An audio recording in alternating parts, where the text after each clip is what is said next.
Vamos a mirar lo que tenemos hoy. Y lo que tenemos hoy para nuestra clase es, la verdad, que es bastante hacer una recordación de lo que habíamos hecho anteriormente, lo que habíamos utilizado, lo que habíamos analizado en la clase ¿de qué? ¿En cuál clase vamos a aplicar lo que ya aprendimos? ¿La de glándulas? En la de glándulas, exactamente, en la de glándulas. Bien. A ver si puedo. Bueno, entonces vamos allá. Las glándulas que están anexas al aparato digestivo son glándulas que nosotros, la gran mayoría, ya la conocemos. La única que va a ser un poquito diferente va a ser esta que está acá, que es el hígado. Pero nosotros en las clases anteriores ya habíamos hablado, cuando hablamos de epitelios glandulares, habíamos hablado de las glándulas parótidas, de la glándula submaxilar, de la glándula sublingual, de la cigomática, de glándulas que están en la cavidad bucal y cuya función es la elaboración de saliva, y esa saliva comienza a tener una función en la primera digestión que tienen sobre todo los hidratos de carbono, ¿sí? Porque la saliva, la secreción de la saliva tiene una enzima que se llama amilasa, y esa es la que comienza a romper esos enlaces en los hidratos de carbono. Bueno, entonces nosotros vamos a hacer un repaso de las glándulas salivales, vamos a hacer un repaso de esta estructura que está acá, que se llama ¿cómo?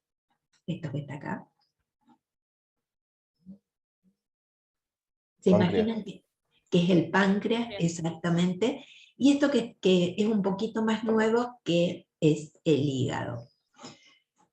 Bueno, entre los elementos que integran una glándula, nosotros tenemos una porción funcional y una porción que da estructura. La porción funcional se llama parénquima. En ese parénquima hay una porción que secreta y una porción que conduce. Entonces la porción que secreta se llama adenómero y la porción que conduce forma todo el sistema de conducto. El estroma es la parte de sostén del órgano. Entonces, en ese estroma nosotros vamos a describir el primer tejido conjuntivo que rodea a la glándula, que se llama cápsula. Esa cápsula envía tabiques hacia el interior, tabiques o trabéculas son sinónimos, y eso va a dividir al órgano en estructuras más pequeñas que se llaman lóbulos, y más pequeñas todavía que se llaman lobulillos. Es importante esa división, es importante porque nosotros vamos a encontrar estructuras dentro de los lobulillos específicas y vamos a encontrar estructuras que están dentro del lóbulo. En la porción secretora, o sea, una parte de lo que es el parénquima, la porción secretora dijimos que se llama adenómero. Y en ese adenómero, ¿qué consideramos nosotros? Consideramos a la célula que secreta, que es la célula secretora, pero esa célula secretora no está sola, sino que esa célula secretora está apoyada sobre una membrana basal, y por fuera de esa membrana basal hay una célula mioepitelial que tiene filamentos contráctiles en su citoplasma, y con esa contracción ayuda a la expulsión del producto de secreción.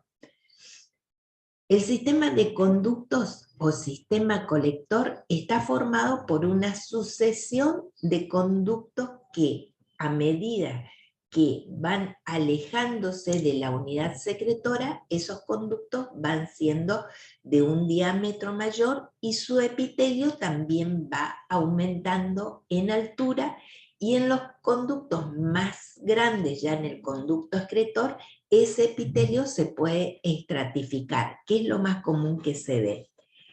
Desde menor a mayor, nosotros tenemos conductos que se llaman, el que está más próximo a la porción secretora, que es el conducto intercalar. Después viene un conducto que es muy característico, que se llama conducto estriado. ¿Se acuerdan por qué se llamaba estriado?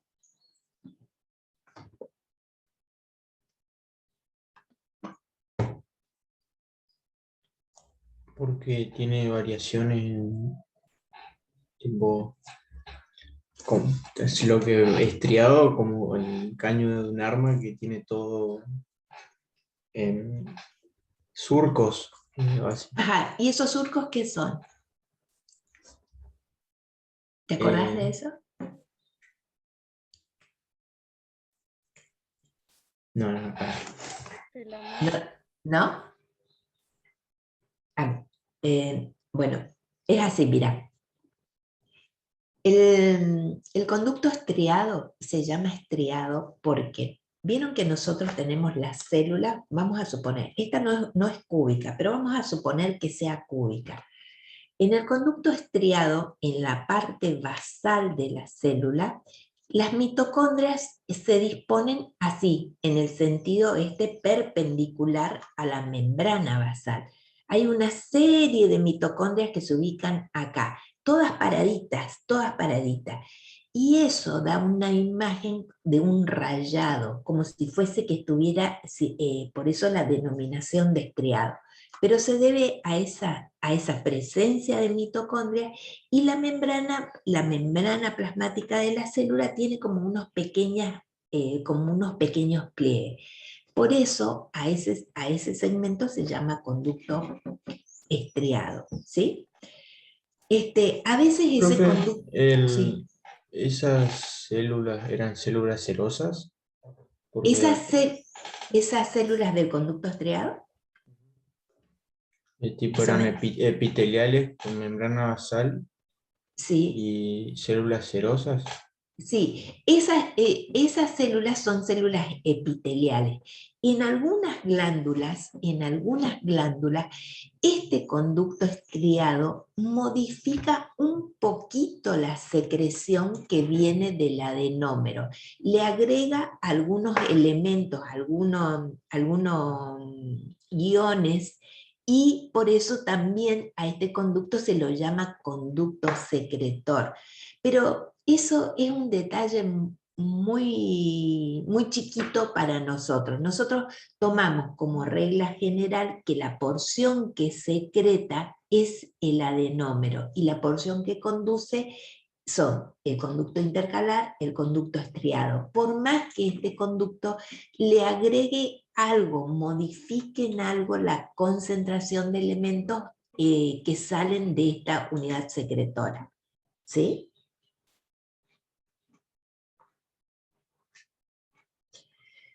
Bueno, estos conductos, como están dentro del lobulillo, se llaman conductos intralobulillares.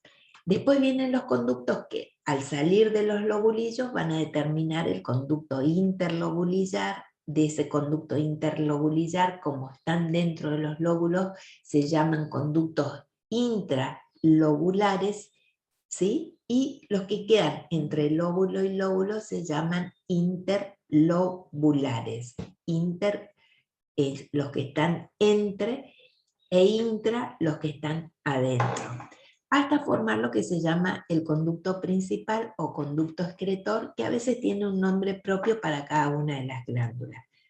Bueno, este era un gráfico que nosotros empleamos en la segunda clase en realidad, y donde estaba mostrando, acá tiene que haber una cápsula de tejido conectivo que envía trabéculas y divide en unidades más pequeñas, que se llaman lóbulos. Y otra vez divide en unidades más pequeñas que se llaman lobulillos. Y dentro del lobulillo que yo tengo una porción secretora que es el adenómero, y tengo el conducto intercalar, tengo el conducto estriado, que son los conductos que están dentro del lobulillo, y esos conductos después van a unirse y van a formar un conducto que queda entre los lobulillos, que es el conducto interlobulillar. Esos conductos, como están dentro del lóbulo, se llaman intralobulares. Este que está acá entre los lóbulos se llama interlobular, y este es el conducto principal o conducto excretor. ¿Sí? ¿Se acuerdan de eso? Sí, profe. Bien. También decíamos que teníamos, si nosotros analizamos la estructura de la porción secretora de ese parénquima, tenemos glándulas que son simples y glándulas que son compuestas. Y de acuerdo a la forma de la porción secretora, nosotros tenemos glándulas que son tubulares, como la que vimos la clase pasada. ¿Me dan un ejemplo?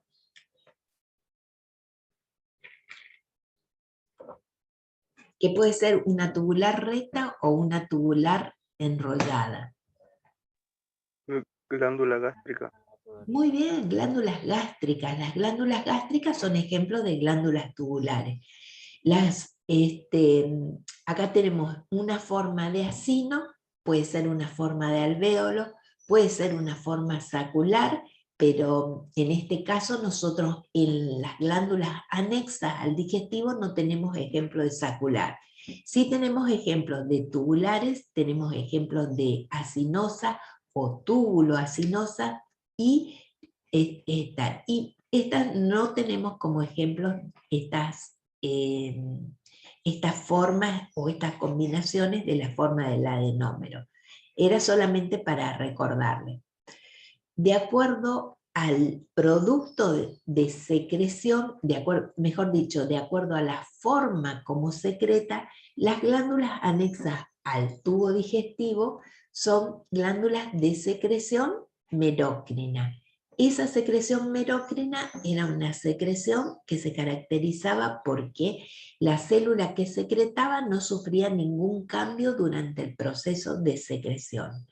Ningún cambio tiene durante el proceso de secreción. Estas otras, que eran ejemplos de epitelios glandulares, tenían cambio. Y de acuerdo al producto de secreción, nosotros tenemos glándulas dentro de las anexas al tubo digestivo, tenemos glándulas de secreción serosa, de secreción mucosa y de secreción mixta. Las glándulas salivales, como por ejemplo la parótida, es de secreción serosa, y las glándulas submaxilares y sublinguales tienen una secreción mucosa y mixta. Bueno, acá es un esquema que es más una parte anatómica de la ubicación, es solamente para llamar un poquito la atención de la ubicación de las glándulas y cómo el tamaño puede cambiar en las especies, el grado de desarrollo que tienen las glándulas y bueno, acá, y también en algunas especies aparecen algunas glándulas que no están descritas en el humano. Bien, acá estamos. Esto también es un ejemplo de lo que ya es una diapositiva que habíamos utilizado anteriormente, y acá están mostrando la porción secretora en forma de acino, que es la forma común en la que se disponen las glándulas salivales mayores, como es un acino seroso en el caso de la parótida, que tiene la característica de tener células que de forma piramidal, que ese acino tiene una luz estrecha en el centro, y las células tienen gránulos de secreción, que son gránulos de secreción que a veces tienen una tonalidad acidófila, y la parte esta media y basal de la célula, por la presencia del núcleo y por la presencia del retículo rugoso, tienden a ser más basófila, ¿sí? Esta es la micrografía de una célula serosa, una célula piramidal, y con sus gránulos de secreción en la porción superior.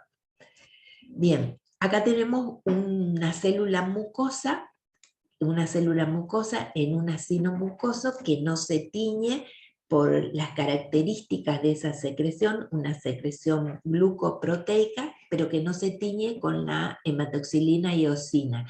Y también el núcleo queda un poco desplazado hacia la parte basal, y es un núcleo que ya no es tan redondeado como en este caso, sino que es un núcleo más bien achatado contra esa membrana basal. Y fíjense que nosotros tenemos que tratar de hacer una diferencia entre lo que son las células que tienen la función de secreción y las que están formando el conducto. Acá tenemos una célula, que es una célula del conducto intercalar. Esta célula está posicionada en el primer segmento del sistema de conducción, y es una célula que no tiene una actividad secretora, así como se ve en el citoplasma, que ella es una célula un poco más baja y que no tiene gránulos de secreción. Y acá está la célula del conducto estriado que tiene sus mitocondrias acá posicionadas así como si estuvieran paradas, perpendiculares a la membrana basal, y eso le da el aspecto estriado. Y estas son las células que modifican un poco la secreción cuando ella está pasando. Y por fuera de estas unidades secretoras, nosotros tenemos, ¿a quién tenemos ahí? Por fuera de la membrana basal, ¿quién está presente?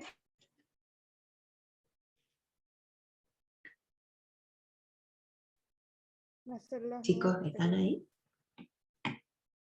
Las células mioepiteliales. Las células mioepiteliales, exactamente.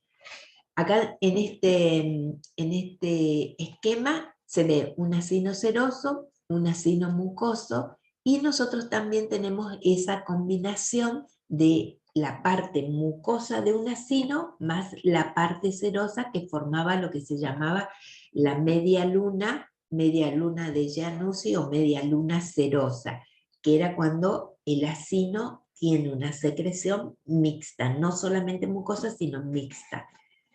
Entonces, este ejemplo de acino seroso lo tenemos en la parótida, ejemplos de acinos mucosos, mixtos y también serosos, los tres tipos podemos encontrar en las dos glándulas salivales que nos quedan, que son la submaxilar y la sublingual.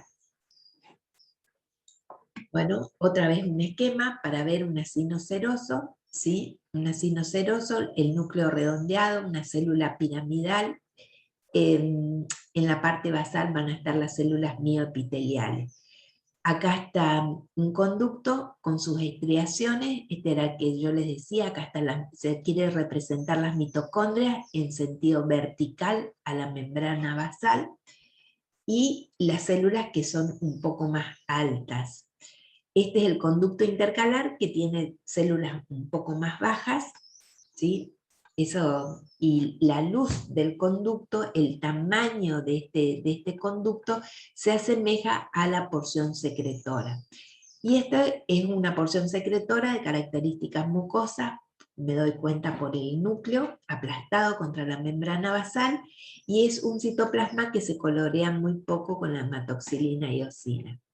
Y acá está un acino mixto, que es el que tiene la porción serosa por fuera, formando la media luna, esa media luna de Januzzi o media luna del Bock-Ebner, y esa secreción, ¿se acuerdan cómo hacía para llegar a la luz del conducto? Pasaba entre las células, y esa secreción alcanzaba la luz del primer segmento, que es el conducto intercalar. Bueno, acá vemos el corte, acá está el conducto intercalar, y acá comienza el conducto estriado. Como se dan cuenta, la luz ya es mayor y las células son más altas en esa parte. Esta es una fotografía que habíamos usado también anteriormente y que nos permitía diferenciar la unidad secretora. En este caso es una unidad secretora serosa, porque esto es parótida, acá no hay otros tipos de acinos que no sean serosos. El núcleo redondeado, los gránulos de secreción en apical. Y acá está un pequeño conducto, que es el conducto inicial, el que inicia el sistema de conducción, que es el conducto intercalar. Y un conducto un poco mayor, que tal vez es del tamaño un poco mayor que la unidad secretora, que es el conducto estriado. Entonces, no es lo mismo la porción secretora que la porción conductora.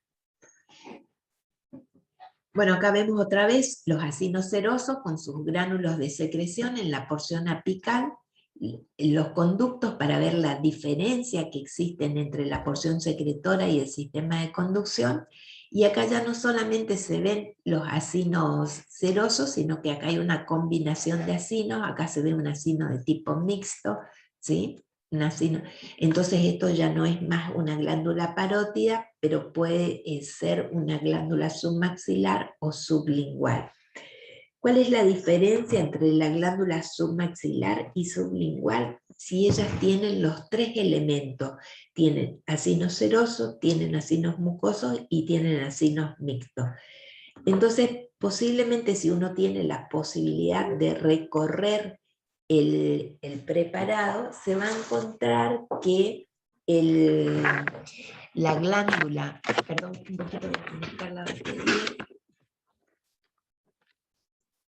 se va a encontrar con que la glándula sublingual tiene una mayor proporción de acinos mucosos y la glándula submaxilar tiene una proporción de acinos mixtos que puede ser un poco más abundante. Entonces, si uno cuando mira el preparado, siempre queda una pequeña duda si lo que está mirando es un maxilar o sublingual. Yo diría que la opción es determinar, si uno no sabe el origen, podría estar más próxima a la verdad si la cantidad de acinos mucosos es mayor, decir que eso es sublingual. ¿Me expliqué?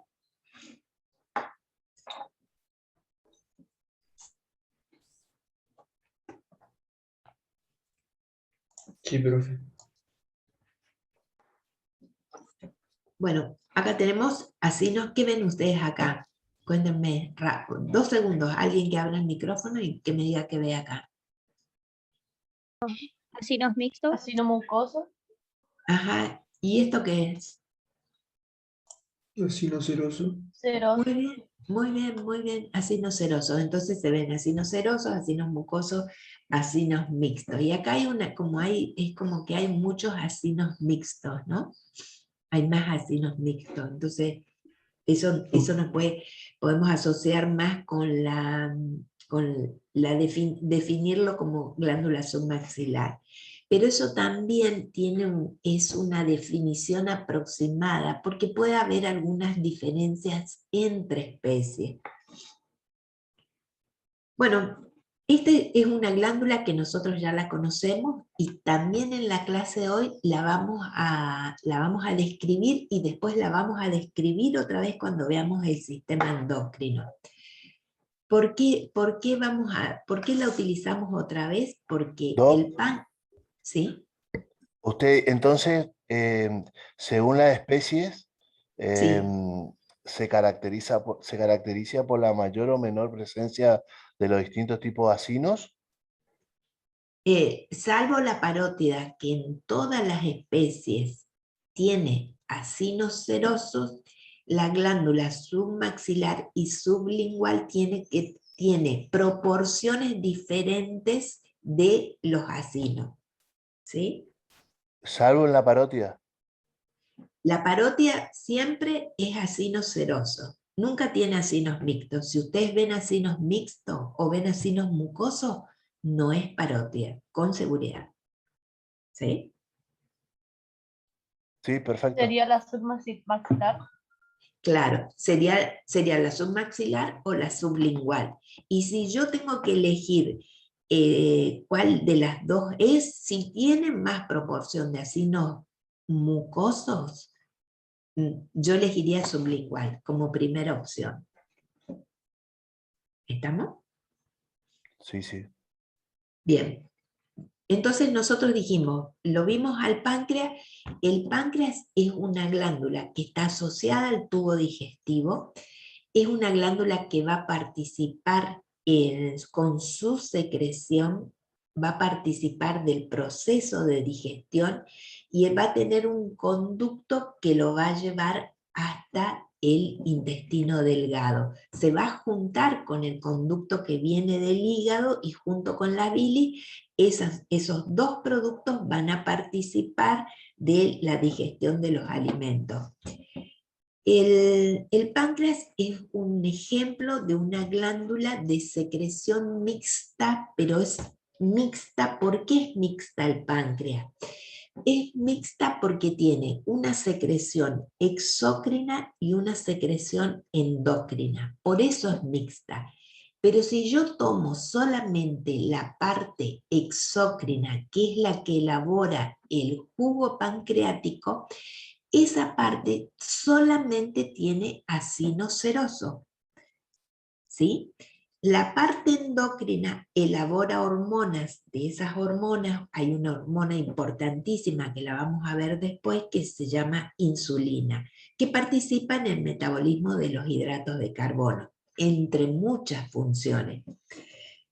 Pero la parte exócrina es la que elabora el jugo pancreático, y ese jugo pancreático es necesario para el proceso de digestión de los alimentos. Esa parte exócrina está formada por ácidos serosos puros. Esta es una imagen del páncreas. Acá está con poco aumento, pero todo lo que se ve basófilo acá son ácidos serosos. Y se ve basófilo y también en el centro de esa basofilia se ve una acidofilia. Y esa acidofilia está, ¿por qué? Porque ahí están marcados los gránulos de secreción. Y estas partes que tienen más claras acá son las que corresponden a la parte endocrina que tiene el páncreas, que se llaman islotes de Langerhans. Y acá hay unos distintos tipos celulares que elaboran hormonas diferentes. De acá sale la insulina, y si de acá no sale la insulina hay que ponerla, hay que aplicarla, porque, ay, perdón, es el problema que tienen los diabéticos. Disculpen. Bueno, entonces tenemos dos porciones en el páncreas. El páncreas es mixto porque tiene dos tipos de secreciones, exócrina y endócrina. Por eso es mixto. Pero si yo voy a la porción exócrina, es solamente seroso. Y acá viene un problema. ¿Y cuál es el problema? En el preparado, cuando ustedes ven acino seroso, ¿con qué glándula la pueden confundir? Con la parótida. Con la parótida, porque la otra glándula que tiene acinos serosos puros es la parótida. Entonces, ¿yo tengo que hacer alguna diferencia? Tengo que recordar algunos datos para no confundirme en el preparado. Entonces, una primera opción es buscar estos islotes. Cuando yo tengo islotes, estas agrupaciones celulares claras que se ven con el menor aumento del microscopio, eso ya me está indicando que eso no es parótida. Entonces yo tengo que pensar que es páncreas. Esa es la primera diferencia que tiene. Y ya vamos a describir qué otro dato más junto para definir qué es páncreas. Bueno, este es un gráfico de la posición del páncreas, está en la cavidad abdominal, él tiene una cápsula de tejido conjuntivo y tiene, anatómicamente se reconocen tres zonas, que son la cabeza, el cuerpo y la cola del páncreas, y ese páncreas tiene un conducto que se va a unir al lugar donde también termina el conducto que viene de la vesícula biliar, y va a desembocar en la primera porción del intestino delgado, que es el duodeno. Bueno, acá tenemos esa imagen del páncreas. Ahora vamos a ver y vamos a juntar datos para poder diferenciarlo. Ese páncreas tiene acino seroso. Hay una particularidad que tiene el páncreas, es en las células del conducto, del primer conducto, que es el conducto intercalar. Ese conducto tiene unas células que hacen saliencia hacia la luz de se lo ve como que hacen saliencia, y si yo corto el adenómero, voy a ver en el centro una célula que es la célula del conducto intercalar. Y a esa célula se la llama célula centroacinar. Entonces, si yo veo los acinos, no se los ven todos, pero si yo miro con atención el centro del acino, veo un núcleo de una célula que es el núcleo de la célula intercalar. Eso no lo tiene la parótida, eso lo tiene el páncreas.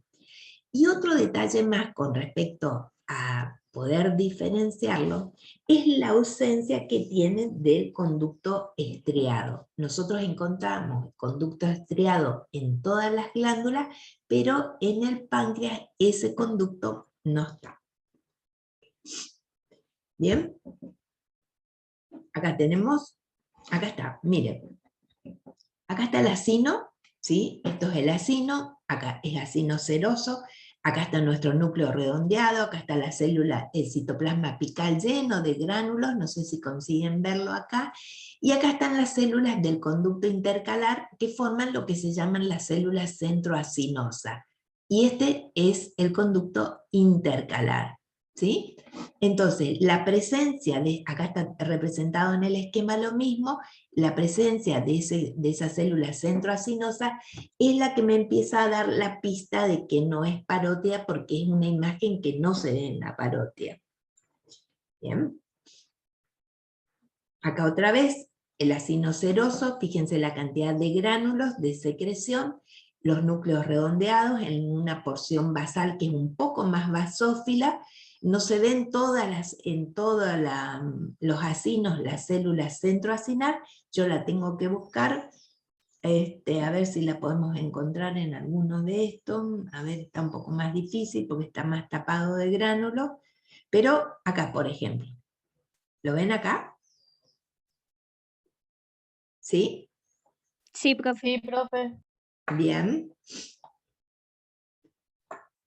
Y esto es la otra porción Pero ahí del no se páncreas. llega a ver el conducto, ¿no?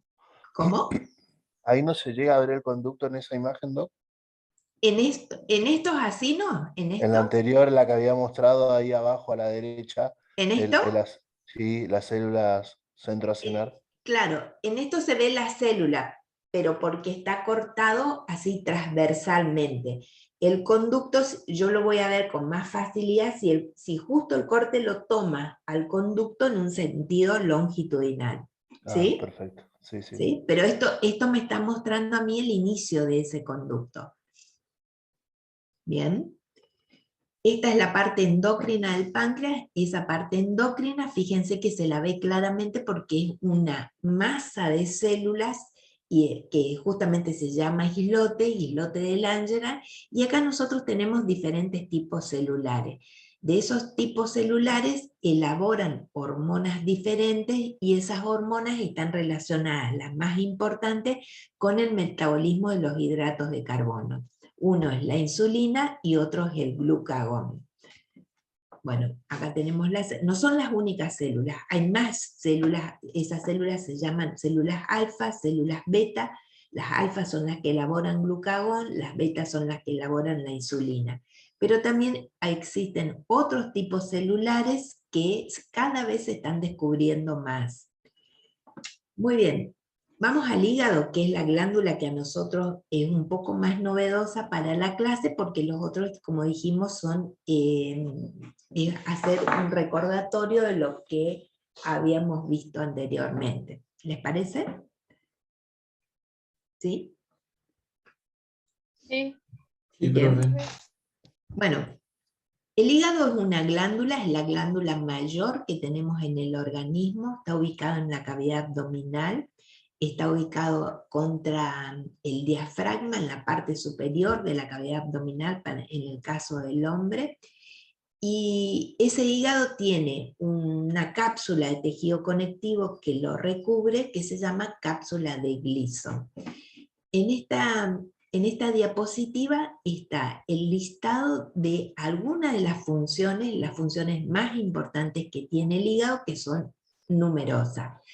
Entonces, el hígado está involucrado en la síntesis de proteínas. Estas proteínas son proteínas que están en la sangre y son proteínas necesarias porque las sustancias en la sangre no circulan solas, sino que circulan siempre unidas a proteínas. Y esa participación que tiene el hígado en la secreción de las proteínas es sumamente importante.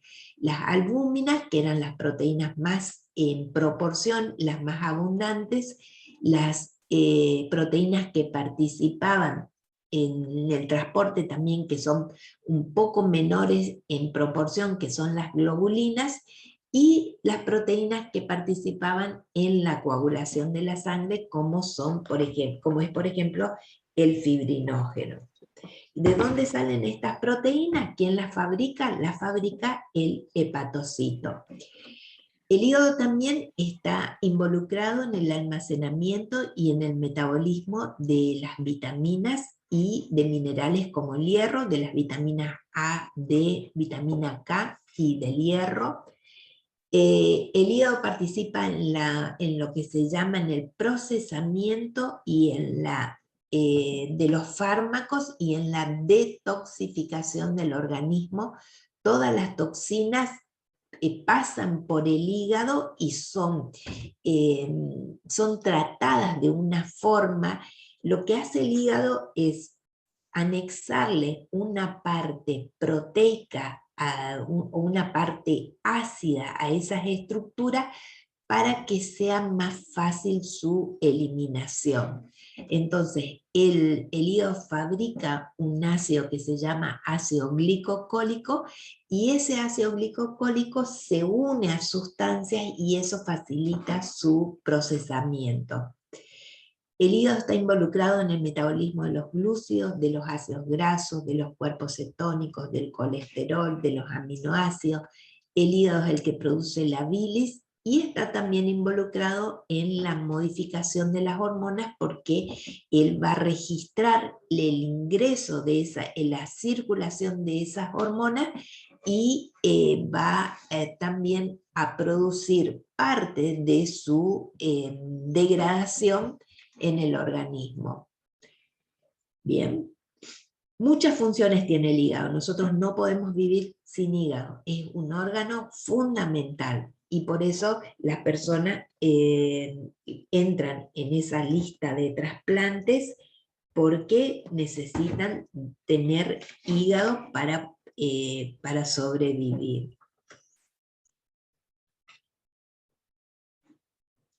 Bueno, dijimos que hay una cápsula que se llama cápsula de Gleason que envuelve, que es tejido conectivo.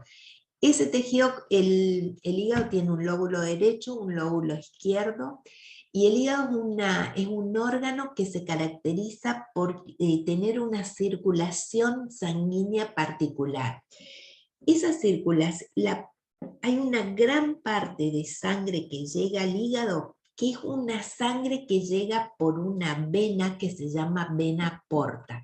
¿De dónde sale esa vena porta? Esa vena porta está viniendo del intestino y le está trayendo al hígado todos los elementos que fueron absorbidos en los enterocitos, menos los lípidos. ¿Se acuerdan cuando nosotros en la clase pasada veíamos que en la vellosidad intestinal entraban vasos sanguíneos, arteriales y venosos, pero también entraba un vaso linfático? ¿Y para qué entra el vaso linfático? Porque la gran parte de lípidos que se absorben en el organismo van a seguir van a entrar en ese vaso linfático. Y ese vaso linfático se va a encargar de hacer la circulación de los lípidos a través de la linfa. Bueno, entonces decíamos, hay una vena que se llama vena porta que le está trayendo los nutrientes que fueron absorbidos al hígado. Y hay una arteria que llega con sangre muy oxigenada, pero que es la menor proporción de sangre, que viene por una arteria que se llama arteria hepática. Ellos, cuando entran al hígado, van a dividirse en ramas más pequeñas y van a llegar a ser hasta los vasos más pequeños que nosotros conocemos, que son los sinusoides. Ellos van a ir siguiendo las divisiones que le van marcando. ¿Quién? Le va marcando el tejido conectivo que ingresó e hizo trabéculas y dividió a esos lóbulos hepáticos en estructuras más pequeñas. Y la estructura más pequeña que nosotros tenemos dentro de un lóbulo es ¿qué? Es un lobulillo, ¿sí o no? Sí, profe. ¿Sí? Bien. Entonces, lo que nosotros tenemos es un hígado dividido en dos lóbulos, derecho e izquierdo, y ese tejido conectivo ingresa y va dividiendo en estructuras más pequeñas. Esas estructuras más pequeñas, que en general están representadas con una forma así como si tuvieran una forma de hexágono, se llaman lobulillos. Esos lobulillos en realidad están bien delimitados, así con esa forma que ustedes ven, en una especie que es el cerdo. Pero en otras especies es un poco más difícil ver esta forma. Si ustedes buscan ahora ver esta forma, salvo que el preparado que les muestren sea de hígado de cerdo, les va a costar un poco definirlo. Pero siempre facilita el registro o la asociación con una figura. Entonces decimos que tiene una forma hexagonal. Y en ese centro del lobulillo, hay un vaso que va a llevar todo lo que fue metabolizado en el hígado, lo va a sacar del hígado, y ese vaso va a empezar, se denomina, como está en el centro del lobulillo, se denomina vena central. Y es lo que va a formar cuando sale del hígado lo que se llama la vena hepática. Entonces, haciendo una recopilación de lo que puede ser un poco más complejo, tenemos una vena porta que trae nutrientes, muchos nutrientes, pero trae menor cantidad de oxígeno, porque es la que está viniendo del intestino. Hay una contribución importante de oxígeno a través de una arteria que se llama arteria hepática. La sangre que viene de la arteria hepática y de la vena porta van a entrar al lobulillo, se van a mezclar y van a hacer el retorno hacia el corazón a través de el primer vaso que constituye la vena central del lobulillo, que va a terminar siendo la vena hepática. ¿Sí? Sí, pero Sí, sí, seguro, ¿eh? Bien. Entonces, acá nosotros tenemos, disculpe. Ahí está. Bueno, nosotros tenemos acá el esquema de los lobulillos. Este es un lobulillo que dijimos que tiene una forma de hexágono, y acá tiene en el centro la vena central del lobulillo. Estos acá, disculpen que me están... Bien, estos lobulillos tienen, acá en los ángulos, tienen los vasos que van a entrar al lobulillo. Estos son las ramas ya más pequeñas de lo que es la arteria hepática y la vena porta, que se ubican acá en los ángulos de ese lobulillo. Y ellos van a ingresar al lobulillo, porque yo les dije recién que la sangre de esos vasos sanguíneos se va a mezclar acá, en un vaso que se llama sinusoide. Fíjense acá en este esquema, a ver si se lo pueden entender o puedo hacerme entender. Acá nosotros tenemos la sangre que viene de la arteria hepática, que es la que trae oxígeno, ¿sí? Acá tenemos este vaso que es la vena porta, que es la que viene del intestino con todos los nutrientes. Esta sangre se va a mezclar y va a pasar por todas las células hepáticas y va a ir acá al centro del lobulillo y va a retornar como vena central y va a formar finalmente lo que es la vena hepática. Acá esto estamos en el ángulo del lobulillo. En el ángulo del lobulillo también se va a ubicar otra estructura más que es parte del sistema de conducción de la bilis, porque estos hepatocitos van a secretar la bilis. Pero la bilis hace un camino diferente, hace el camino opuesto. La sangre va hacia el centro y la bilis va desde el centro a la periferia. Estas estructuras siempre se ubican en los ángulos de este lobulillo. Y ese ángulo que hay 6 por cada lobulillo, a ese espacio donde están esas estructuras se llama espacio porta. Entonces, ¿qué estructuras tengo yo en el espacio porta? Tengo la rama de la arteria hepática, ramas de la vena porta y tengo una parte del sistema de conducción de bilis que se llama conducto biliar. Como son 3 elementos, a eso se denomina tríada portal.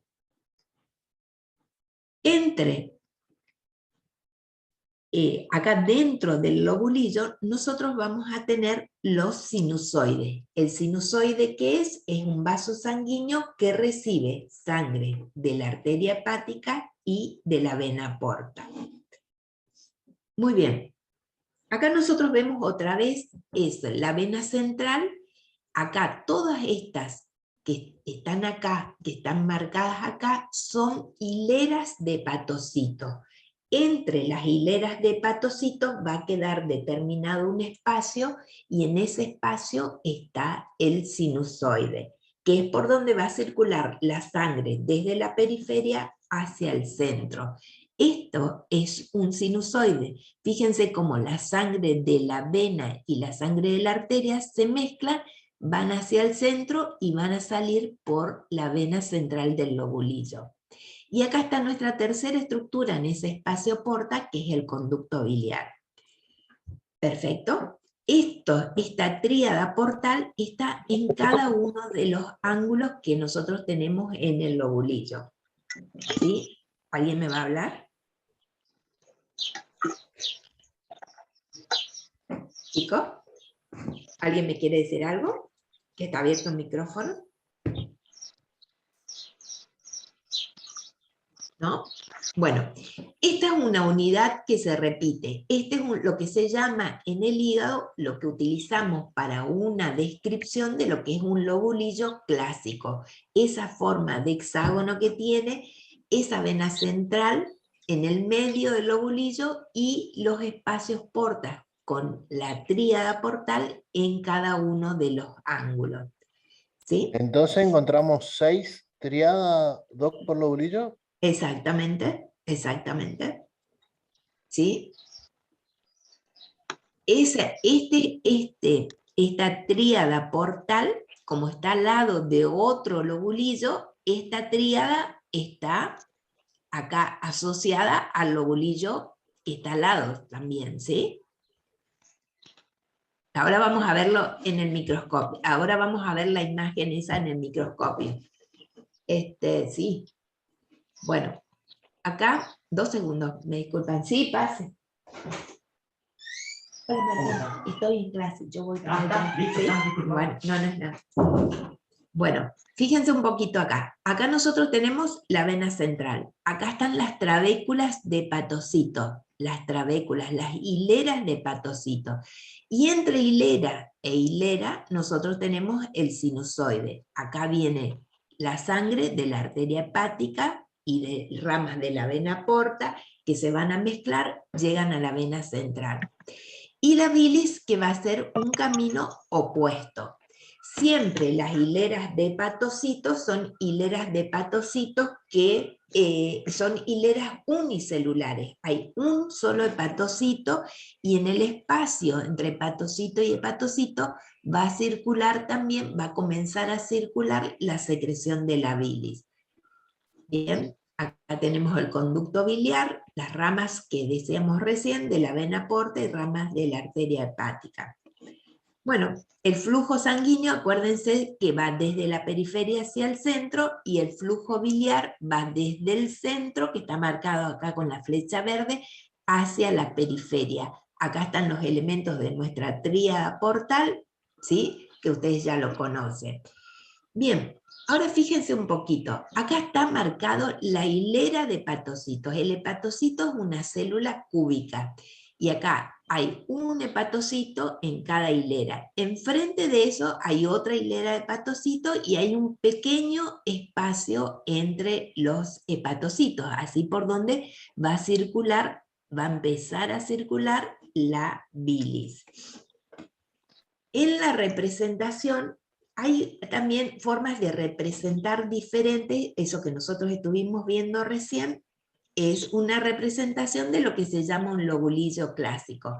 Pero ustedes también tienen que entender que hay otras formas de interpretar funcionalmente a la disposición que tienen los vasos sanguíneos, la circulación de la bilis y los hepatocitos. Y esas otras formas de representar son lo que se llaman el lobulillo portal y el acino hepático. Vamos a ver un poquito, vamos a pensar primero en esto. Si los vasos sanguíneos están entrando acá, ¿sí? Están entrando acá, las células que están más hacia la periferia son las células que tienen la mayor cantidad de oxígeno disponible y son las que tienen la mayor cantidad de nutrientes disponibles, ¿verdad? Porque acá están los vasos sanguíneos que están entrando con la sangre acá, ¿sí? ¿Concuerdan conmigo? Hay un micrófono profe. abierto, pero no sé si me quieren hablar, me pierdo un poquito, pues no sé si me quieren hablar. Chicos, fíjense, si la sangre está acá, la que está llegando, y la disposición de nutrientes, en la disposición de nutrientes y oxígeno, estas son las células que se ven más favorecidas. Y estas que están más en la profundidad son las que están más desfavorecidas, ¿sí? Es por la orientación que tiene la circulación. Hay una forma de representar los lobulillos funcionalmente hablando, que es a través de lo que se llama un lobulillo portal que tiene una forma triangular. Y esa forma triangular está dado, los vértices están dados por 3 venas centrales y la parte central de ese triángulo está ¿quién? Está lo que, acá ¿qué hay? Una triada. La triada. Exactamente, exactamente. Entonces, si ustedes tienen la pregunta, ¿cómo se representa un lobulillo portal? Un lobulillo portal está dado por 3 venas centrales y la parte central del triángulo está determinado por un espacio porta.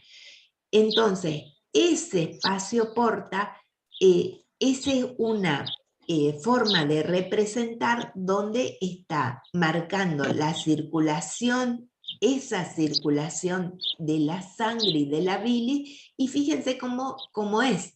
La circulación de la bilis viene desde el centro hacia, desde la periferia hacia el centro, ¿sí? Porque la bilis sale de los hepatocitos que están acá. ¿Sí? ¿Concuerdan conmigo?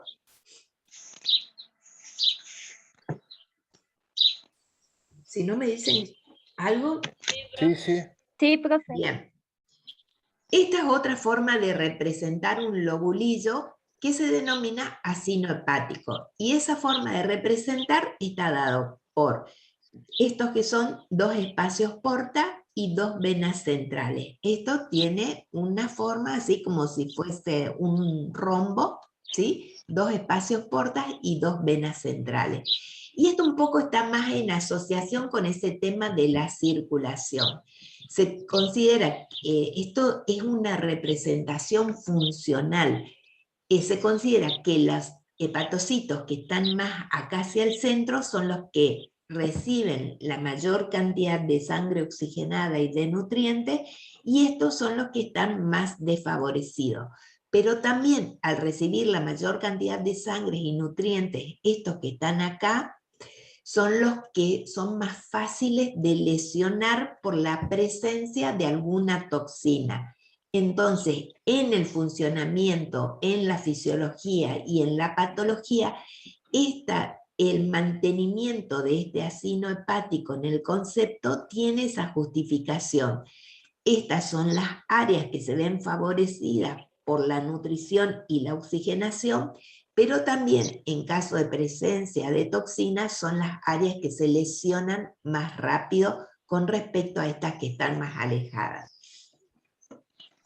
Bueno, este es un Entonces, ejemplo. Sí, cuando nosotros tengamos que buscar una patología en un hígado, buscaríamos principalmente en esa, en así esas, no, así no sé. exactamente, exactamente. Eso tiene mucha utilidad, más que en histología, tiene utilidad en patología, para el diagnóstico de patología, porque uno puede interpretar a través del circuito que hace la sangre cómo lesiona a la célula. Perfecto eso.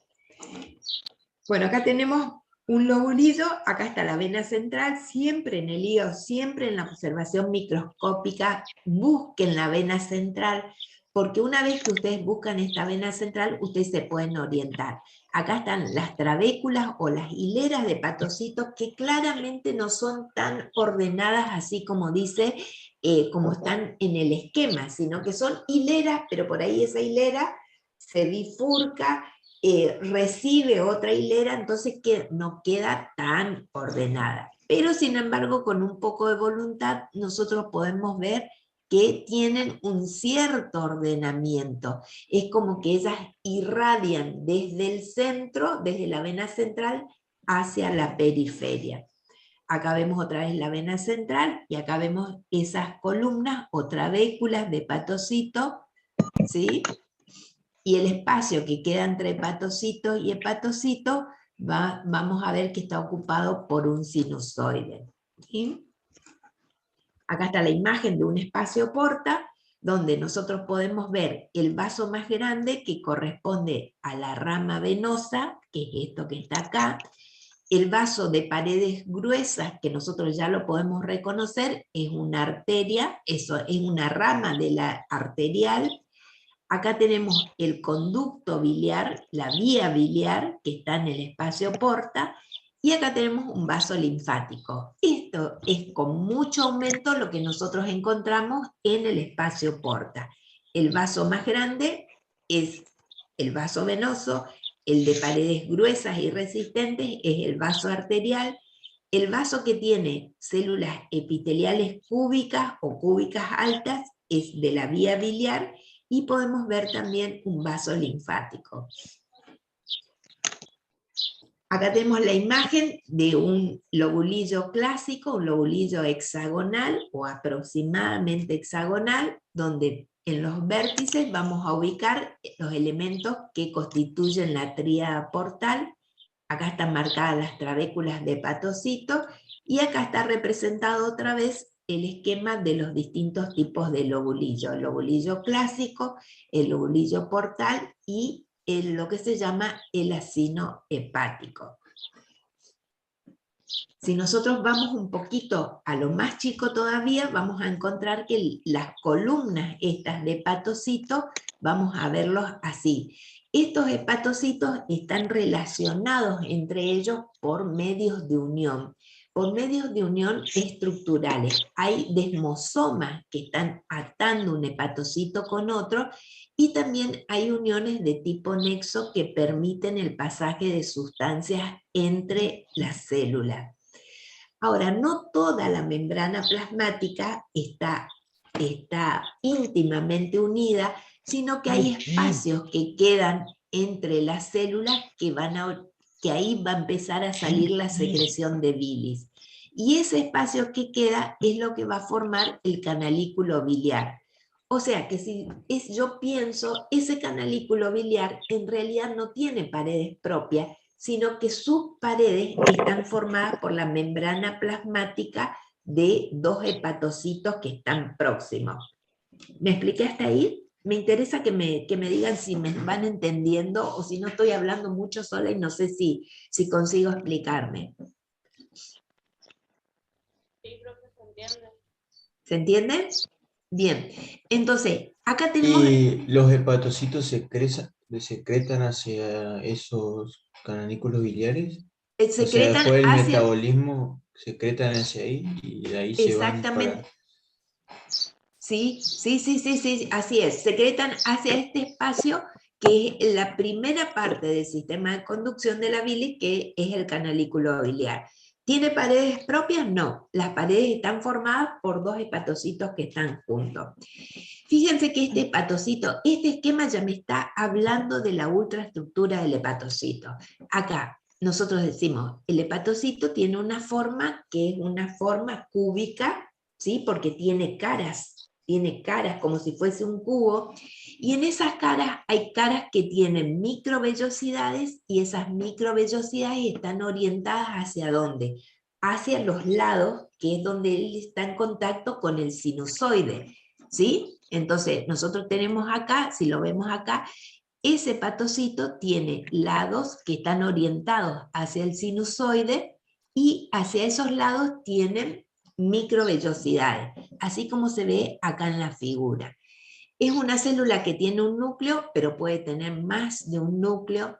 Ese es un núcleo grande que tiene a veces tiene una tetraploidía o una poliploidía, y tiene nucleolos también.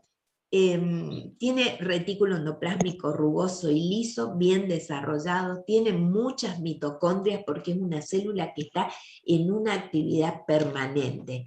Y tiene también lisosomas, porque los lisosomas le van a permitir hacer el proceso de degradación. Fíjense acá que esas microvellosidades están orientadas hacia el lado del sinusoide. ¿El sinusoide qué es? El sinusoide es un vaso sanguíneo. Es el que está recibiendo la sangre de la arteria hepática y de la vena porta. Y ese sinusoide es un vaso grande, y es un vaso que se caracteriza porque tiene células endoteliales que están revistiéndolo, y entre esas células endoteliales aparece una célula que es un macrófago fijo del hígado que se llama célula de Kupffer. Esas células endoteliales están apoyadas contra una lámina basal, pero esa lámina basal, esa pared del sinusoide, no, como todos los sinusoides, no es una pared continua, sino que él se recuesta sobre el hepatocito. Pero hay un pequeño espacio entre el hepatocito y el sinusoide que se llama espacio de Dice, que es el espacio este que está marcado acá. Es este espacio que está marcado acá. Bueno, acá vemos otra vez la representación de la circulación. Este es el espacio porta, siempre en azul el vaso venoso, en rojo el vaso arterial y en verde el conducto biliar. Esta sangre se van a mezclar acá en el sinusoide y van a llegar al vaso, a la vena central. Acá está la columna nuestra de hepatocito, ¿sí? Acá ese hepatocito no está representado, pero hacia este lado están marcando las microvellosidades.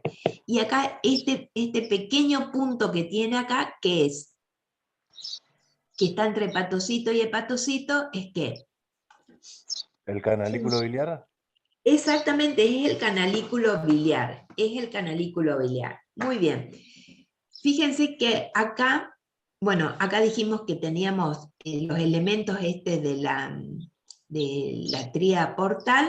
Vamos a ver si podemos avanzar. Este es un esquema que parece más complicado, pero están todos los elementos que nosotros estuvimos mencionando. Un lobulillo clásico, que es un lobulillo de características hexagonales. Acá están los espacios porta, y esto es lo que te decía hoy. Este espacio porta está compartido con el lobulillo que está al lado y con este lobulillo que está acá. ¿Vieron? ¿Sí?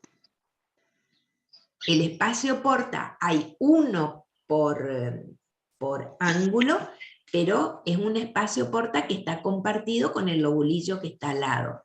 Acá tenemos con un poco más de aumento a ese espacio porta, que está el conductillo, el vaso venoso, el vaso arterial.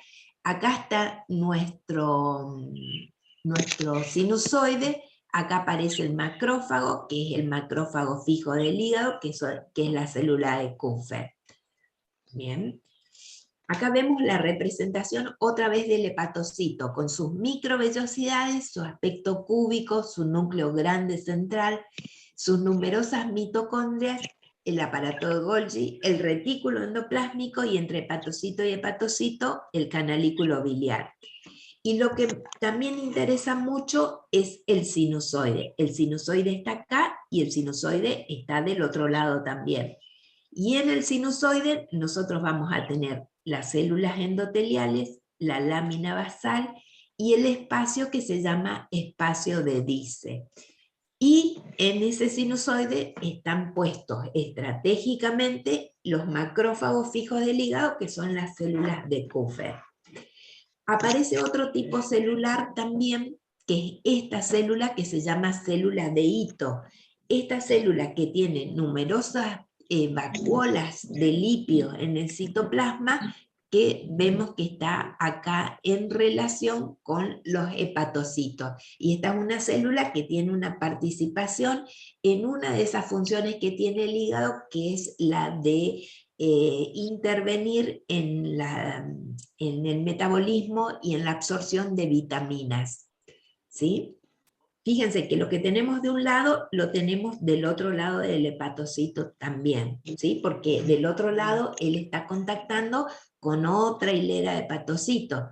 Acá tendría que haber otra hilera de hepatocitos, y de este lado, un poco más abajo en la diapositiva, tendría que haber otra hilera de hepatocitos, ¿sí? Cuando termina el borde del sinusoide, hay otra hilera de hepatocitos. ¿Se entiende eso? Sí, profe, como una hoja cuadriculada. Exactamente, entonces yo tengo hileras y lo que queda en el medio está marcado por la presencia del sinusoide. Otra vez, acá está representado ya, se agrega un poco para una mejor guía. Acá está el sinusoide, se localiza. ¿Por qué? Porque acá están los glóbulos rojos en circulación, están yendo hacia la vena central. Fíjense acá, en la estructura del hepatocito, la presencia de ese núcleo, las organelas membranosas que tiene, la presencia de zónulas ocludes y zónulas de adhesión entre los hepatocitos, y hay un espacio que no está adherido, que es el que va a dejar el espacio para la secreción de bilis, porque es el lugar donde se forma el canalículo. También nos dijimos anteriormente, ¿hay alguien que tiene un micrófono abierto? En ese citoplasma, gracias, en ese citoplasma del hepatocito, ¿quién también se destaca la presencia de glucógeno? Ese glucógeno que está representado acá es un glucógeno que, si nosotros teñimos con paz al hígado, vamos a poder verlo en parte, porque parte se degrada en el procesamiento, pero una parte de ese glucógeno se queda en el citoplasma y lo podemos observar. Ese glucógeno es una reserva de hidratos, de glúcidos en el organismo, que se ponen a disposición cuando nosotros permanecemos muchas horas en ayuna. Entonces acá hay una reserva de glucógeno que sale a la circulación como una energía rápida en un momento donde no estamos recibiendo alimento. Bueno, estos son gráficos lindos. Eso, si ustedes se detienen un rato para mirarlo, me parece que va a haber un buen aprovechamiento, porque están todos los elementos que mencionamos, las células endoteliales, el espacio de Dice que quedan entre el hepatocito y la parte periférica del sinusoide, el macrófago fijo. Acá está la luz del sinusoide, el macrófago fijo, las células endoteliales, un poco de la lámina basal y las fibras que están por fuera de ese sinusoide, y acá tenemos esa célula de Ito. La ultraestructura del hepatocito. ¿El SER, ese sería el REL? ¿Cómo? En el anterior, el Ah, SER, ese sería el REL. Exactamente, ¿sí? ¿Sí? Sistema. Gracias, profe. Bueno. Acá otra vez los mismos elementos que estuvimos mencionando. Fíjense que siempre en los esquemas se marca el lugar de inicio del sistema de conducción de la bilis, que es el canalículo. el espacio que queda sin uniones, ese espacio, ese pequeño espacio queda como, como un conducto que es el canalículo biliar. Acá vemos el sinusoide, acá hay un eritrocito, acá está la célula endotelial, las microvellosidades que tiene este hepatocito, las numerosas mitocondrias que le permiten tener una actividad intensa. Bueno, esquemas otra vez de la representación de los distintos tipos de lobulillo. Esto tómense un ratito porque esto siempre va a aparecer en el parcial un esquema donde ustedes tienen que elegir cuál es el lobulillo que se está representando. Así que mírenlo con más tiempo. Otra vez, la circulación, fíjense cómo acá está bien representado porque está mostrando cómo la sangre arterial y la sangre venosa se van mezclando en el sinusoide y llegan a la vena central.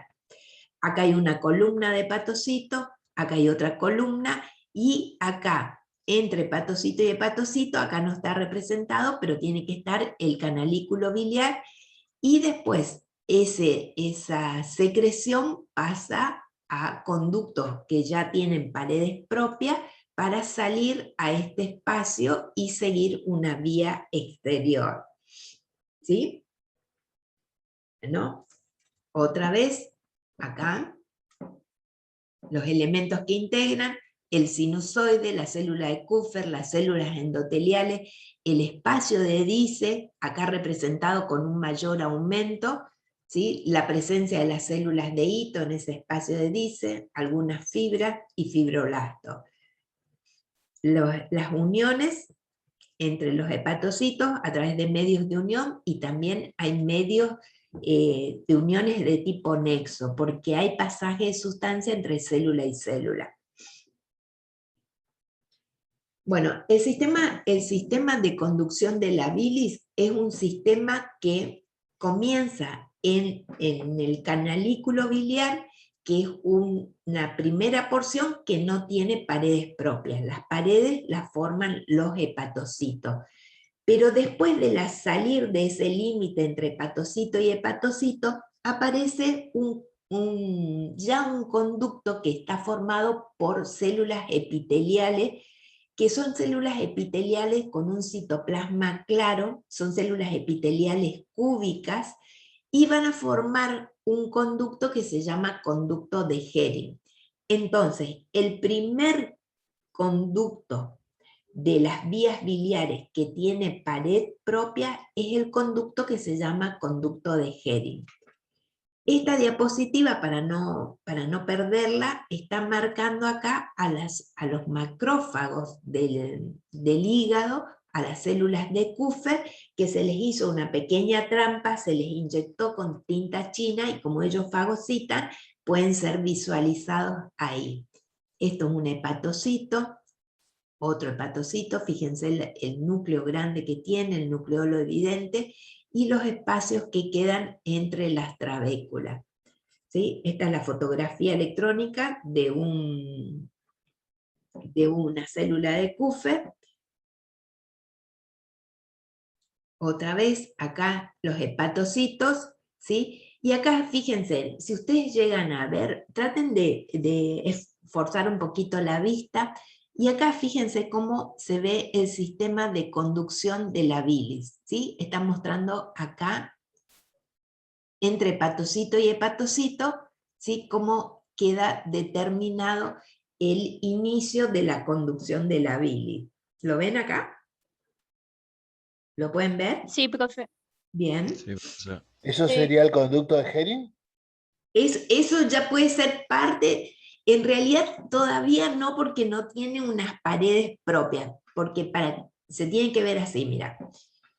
Esto sería el inicio, y acá cuando comienzan a aparecer las células en la pared del conducto, ahí nosotros denominamos conducto de Hering. Primero son células cúbicas, y esas células cúbicas después se van a hacer células cilíndricas un poco más altas, y van a ir al extremo del lobulillo y van a formar el conducto biliar que está en el espacio porta, que es este que está representado acá. ¿Sí? Sí, sí. ¿Sí? Entonces, si no se ven las paredes, todavía es parte del canalículo. Cuando ya comienza a tener células epiteliales, es el conducto o conductillo de Hering. Acá otra vez, acá se ve también, está bien representado este esquema. Fíjense, entre los hepatocitos queda el canalículo. ¿Lo ven acá? En verde. Que es lo mismo que veíamos acá. ¿Sí?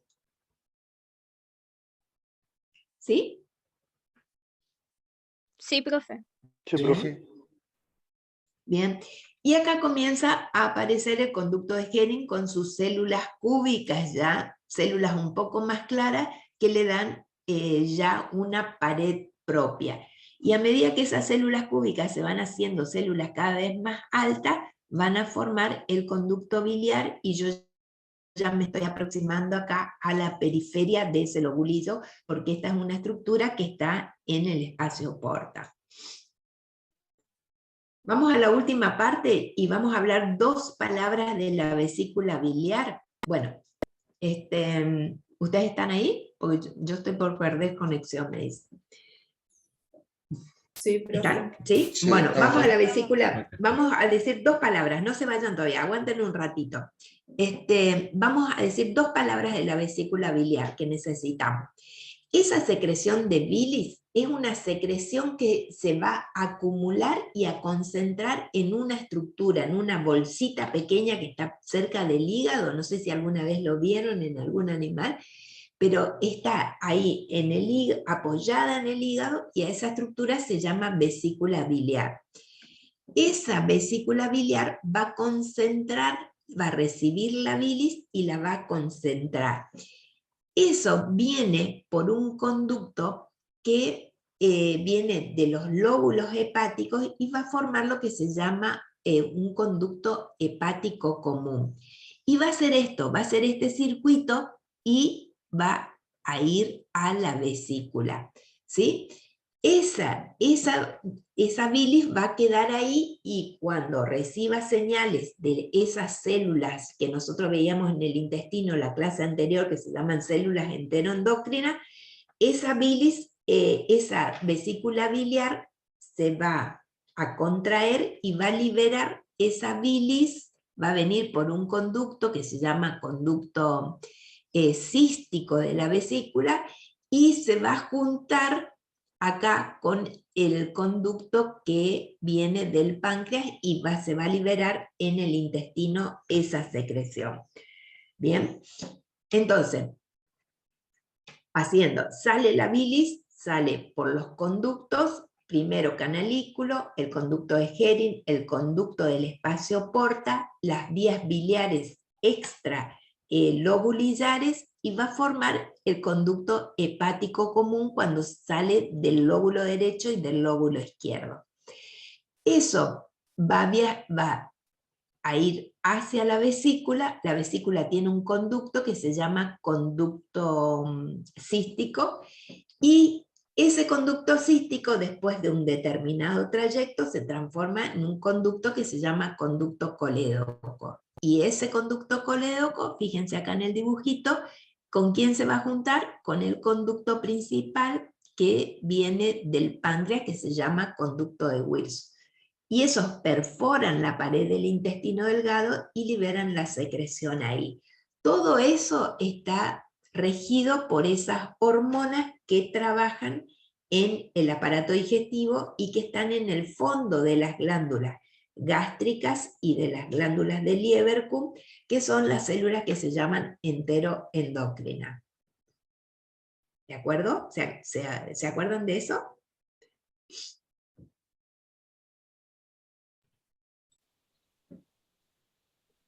Bueno, Sí. miren acá un poquito. La estructura de la vesícula es una estructura tubular. Nosotros vamos a tener una parte mucosa, en algunos libros se cita la presencia de submucosa, y una capa muscular. Y por fuera vamos a tener, en algunos sectores vamos a tener serosa, y en otros donde la vesícula está apoyada sobre el hígado directamente, como no entra el peritoneo ahí, vamos a tener una adventicia. Entonces, ¿qué es lo que importa acá? Fíjense, acá está marcada la parte de la mucosa, esa mucosa tiene pliegues, muchos pliegues que envían proyecciones y dejan como esos pliegues son pliegues ramificados y dejan estos espacios que tienen un nombre un poco difícil, fíjense acá esto, que se denominan criptas de Rokitansky-Aschov. Bueno, ¿qué son esas criptas? Son espacios determinados por esos pliegues de la parte mucosa. ¿Qué tienen que saber ustedes? Que esta vesícula biliar tiene un epitelio cilíndrico simple y esas células tienen microvellosidades. Debajo de ese epitelio hay una membrana basal y debajo hay necesariamente un tejido conjuntivo. Ese tejido conjuntivo, como no tiene un límite, con lo que vendría a ser una submucosa, en algunos libros ustedes van a encontrar que se considera todo como un tejido conjuntivo y no se habla de submucosa. Y después tenemos una capa muscular. Esa capa muscular es la que se va a contraer en el proceso de expulsión de la bilis. Acá están las células cilíndricas altas. Estas células tienen microvellosidades en su superficie apical. Entonces, en definitiva, la estructura de la vesícula es la de una capa mucosa, una muscular y una serosa o adventicia, depende del lado donde nosotros le estemos mirando. En la capa mucosa hay pliegues, hay determinación de unas criptas que marcan esos pliegues, que se llaman criptas de Rokitansky-Aschov, y el epitelio es un epitelio cilíndrico simple con microvellosidades. ¿Sí? Creo que es la última. Profe, Sí. en el libro dice que tiene la pared de la vesícula biliar está compuesta por una mucosa, una muscular constituida por fibra de músculo liso y una capa perimuscular. ¿Cuál sería ese? Esa sería la serosa o adventicia. ¿Por qué, Gracias. ¿por qué no? A ver si yo me puedo explicar. Vamos a ver. Quiero dejar de compartir un ratito. Ahí está. Es así. Vamos a suponer que, a ver si ustedes, esto es el hígado, esta es la vesícula. La vesícula está apoyada contra el hígado. Esta parte que queda acá afuera, el peritoneo recubre. Entonces, si yo tomo ese sector, voy a encontrar que tiene serosa. Pero esta parte que está apoyada contra el hígado, el peritoneo no se mete ahí. Esa parte, si yo corto, tiene adventicia. Es un tejido conectivo que está en la periferia de la túnica muscular. ¿Sí? Entonces, mucosa, muscular y serosa o adventicia. Lo que importa es la presencia, que ustedes recuerden que tiene pliegues. Esos pliegues tienen un epitelio cilíndrico simple con microvellosidad. ¿De acuerdo? Sí, gracias, profe. Bueno, ¿me quieren preguntar otra cosa? ¿Me pude explicar lo que quería decir en esta clase? Me interesa que me digan. Sí, profe. ¿O fui muy rápido? ¿O fui muy rápido? Bien, profe. ¿Sí? Sí. El hígado me quedó clarísimo. Uy, me pongo feliz. Me pongo feliz. Me pongo feliz porque yo trato, siempre estoy pensando cómo es la mejor forma para que uno pueda entender, llevarse algo, por lo menos una base de la clase. Muchas cosas están simplificadas, claramente que están simplificadas, pero en este momento es lo que necesitamos saber. Después ustedes en la carrera van a ir aumentando a este conocimiento, van a ir aumentando otras cosas, pero siempre con una base en la estructura, porque si no hay una base en la estructura no pueden explicar nada, pero sin embargo si se acuerdan de algunas características estructurales, Después es ir agregando. Una vez que la estructura está, le ponemos todo lo que viene. ¿Sí? Y como yo siempre digo, ustedes necesitan no saber el libro de Ross completo, no saber el Génesis, porque ustedes no van a ser histólogos, sino que ustedes van a ser veterinarios, y para ser veterinarios no necesitan saber todo lo que dice el libro. ¿Estamos? Chicos, Sí. ¿están en libertad? Gracias por haber aguantado hasta esta hora. Hagan un recreo los que tienen que entrar en la próxima clase y nos vemos el lunes. Gracias, profe. Gracias, Hasta luego. profe. Chao, profe. Profe. Profe. Gracias. Chao, chicos. Chao. Chao, chao, chao.